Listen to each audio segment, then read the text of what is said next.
MQM Pakistan کے رہنما عامر خان نے آفاق احمد سے معافی مانگتے ہوئے کہا ہے کہ اگر وہ MQM میں شامل ہونا چاہیں تو ہم انہیں خوش آمدید کہیں گے۔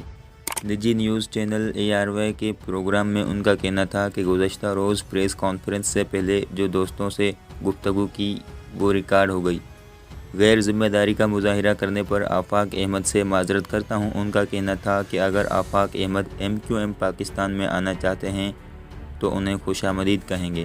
شہر کی بہتری کے لیے کام کرنے والی دیگر جماعتیں اور شخصیات بھی اگر ہمارے ساتھ شمولیت اختیار کرنا چاہیں تو ان کے لیے بھی ہمارے دروازے کھلے ہیں۔ عامر خان کا کہنا تھا کہ 22 اگست کے بعد پالیسیاں تبدیل ہوئیں۔ اب ہم سیاسی اختلاف کے باوجود بھی مخالفین سے ملاقاتیں کرتے ہیں۔